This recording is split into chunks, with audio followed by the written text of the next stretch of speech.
Dalam upaya bersaing di tengah kompetisi global, usaha mikro kecil menengah atau UMKM diharapkan melakukan upaya-upaya pemasaran digital dengan pemanfaatan media sosial. Hal ini diungkapkan Kepala Dinas Koperasi dan UMKM Kota Denpasar, Made Erwin Surya Dharma Sena di Denpasar. Menurut Made Erwin Surya Dharma Sena, permasalahan yang dihadapi usaha mikro, kecil, dan menengah di Denpasar saat ini diantaranya masalah akses pasar, sumber daya manusia, dan masalah permodalan. Oleh karena itu, sejumlah upaya telah ditempuh pihaknya, seperti dengan rutin menggelar pameran inovasi UMKM untuk memberikan ruang bagi pengusaha kecil sehingga dikenal masyarakat. Di samping itu, para pelaku UMKM didorong untuk melakukan upaya pemasaran melalui media sosial seperti Twitter, Facebook, dan Instagram. Dengan pemasaran melalui media sosial, diharapkan mereka bisa menjangkau konsumen dari kalangan generasi milenial dan produk mereka bisa dikenal di pasar global. Dalam setiap pameran UMKM, Dinas Koperasi Kota Denpasar juga menggandeng sistem pembayaran elektronik atau e-pay.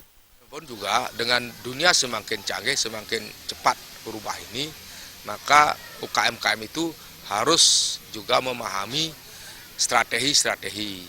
Nah, bagaimana cara melakukan strategi, maka kami melakukan pembinaan-pembinaan, baik itu dalam rangka misalnya bagaimana tuntutan pasar. Tuntutan pasar misalnya bagaimana misalnya dari segi packaging, kita latih bagaimana caranya membuat kemasan. Kemudian bagaimana kualitas yang diinginkan oleh pasar. Kemudian itu yang kita berikan pembinaan-pembinaan. Dan bagaimana cara mengelola keuangan tersebut. Karena terus terang di tataran mikro, UKM kita yang masuk kategori mikro ini memang belum bisa membedakan mana kekayaan pribadi dan mana kekayaan perusahaan.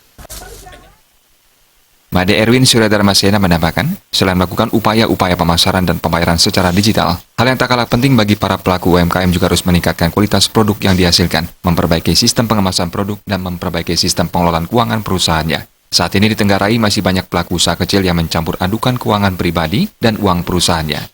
Eka Yana, Bali TV.